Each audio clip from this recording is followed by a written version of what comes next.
It was well past midnight when Claire Dalton, CEO of a multimillion-dollar tech firm, found herself barefoot, exhausted, and locked out of her luxury Manhattan apartment. The elevator had just dinged shut behind her when she realized, no phone, no purse, no keys.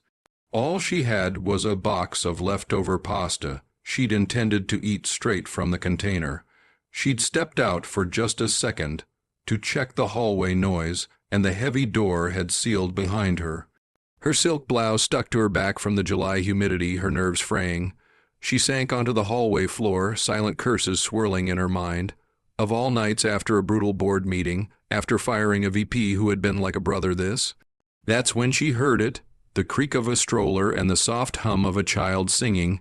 At the far end of the hall, a man wearing a faded hoodie and pushing a sleepy little girl wrapped in a pink blanket paused. He looked at her with a mix of confusion and concern. He had kind eyes, tired ones too. "You okay, ma'am?" he asked, adjusting the blanket on the girl's shoulder. Claire straightened, brushing her hair behind her ears. Locked out, no phone, no dignity either. He chuckled softly. "Well, dignity's overrated." She gave a half smile. "So is pasta. Want some?" He hesitated, then sat a respectful distance away, the stroller parked between them. "I'm Ryan, that's Ella. She's had nightmares all week, so hallway walks at midnight are our thing now." Claire leaned over to wave gently at the girl. "Hi, Ella." The little one peeked, gave a sleepy nod, and tucked her teddy bear closer. "Do you live here?" Claire asked. He nodded. "5th floor. Been here 6 months. Trying to get steady work again." Something about his tone, casual but proud, stuck with her. "So you're between jobs?" she asked carefully.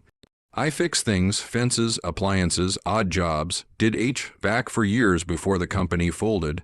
It's been a scramble, raising Ella solo." Claire blinked, a single dad, alone in the city, and still kind enough to sit with a stranger.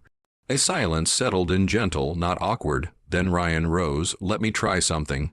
He rummaged in the stroller's undercarriage and pulled out a metal hanger. "Learned a few things in maintenance," he said with a wink.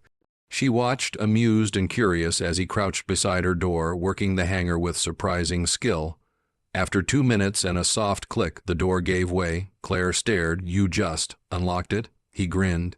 "Guess the old tricks still work." She burst out laughing, the stress of the day melting away. "You might have just saved my sanity." "Glad to be of service," he said, stepping back. She hesitated. "Wait, I should thank you properly. Coffee, breakfast tomorrow." Ryan's eyes flicked to Ella, who was already dozing off again. "I'd like that, but only if you don't mind crayons at the table." "I insist on it." She smiled. The next morning, they met at a corner cafe. Claire wore jeans. Ryan wore the same hoodie. Ella drew suns and stick people while they sipped coffee and talked. For the first time in months, Claire didn't check her phone. Halfway through, Ryan looked up and asked, "So, what do you do exactly?" She hesitated, a little sheepish. "I run a tech company. Well, a few. I'm Claire Dalton."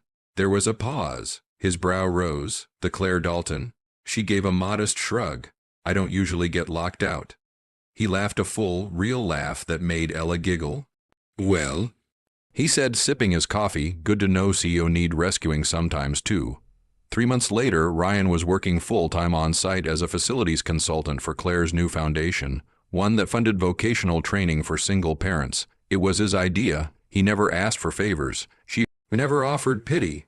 What grew between them was built on midnight pasta, hallway walks, and shared humanity. And every now and then, when Ella wanted to hear a bedtime story, Claire told her the one about the night a CEO locked herself out and let kindness in. Moral: sometimes the door that accidentally closes behind us leads to something unexpectedly open, a new friendship, a new chapter, and the kind of kindness the world needs more of.